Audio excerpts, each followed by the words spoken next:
I hope everyone's having a great afternoon. I'm Mr. Ish. Thank you for joining me for this video where we are reverse engineering a hyperbola.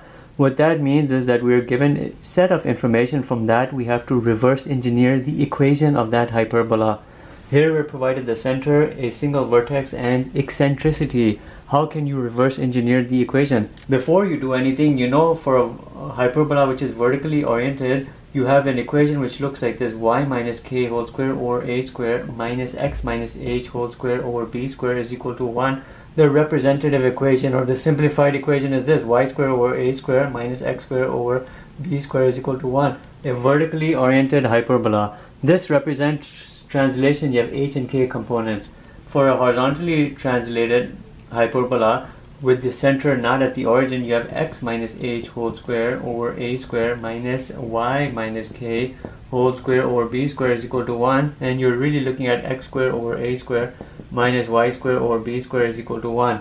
How do you know which is at play over here? Well, you're looking here at a center which is 1 comma 1, and then you're looking at a vertex which is 1 comma 3.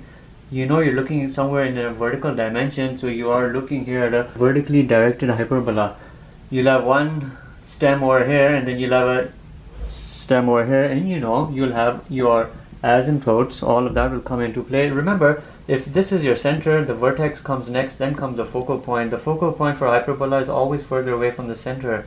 That's how it works. For a hyperbola, for the ellipse, it's flipped. The focal point is closer to the center and the vertex is further away.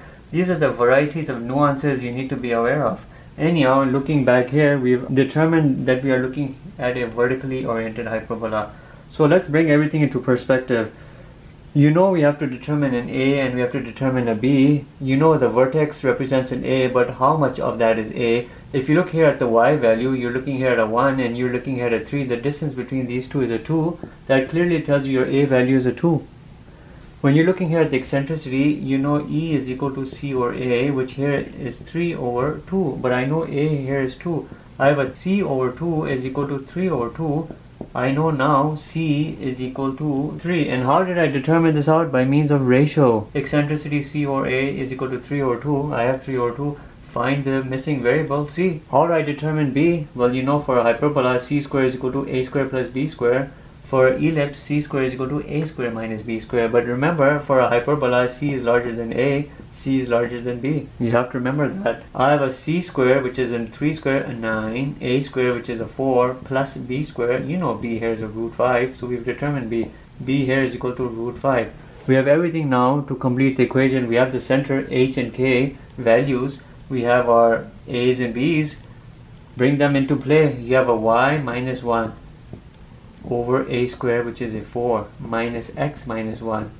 This is my 1 comma 1, the center, 1 comma 1 over 5 is equal to 1. Here's the equation. We've reverse engineered the hyperbola, but if you wanted to do some more items, you can. You have a vertically oriented hyperbola. You know your equation here is going to be y minus k in terms of the oblique asymptotes is equal to plus and minus a over b into x minus h. You can do that. Y minus 1 is equal to plus and minus a over b, 2 over root 5 into x minus 1. These represent the equation of your two oblique asymptotes.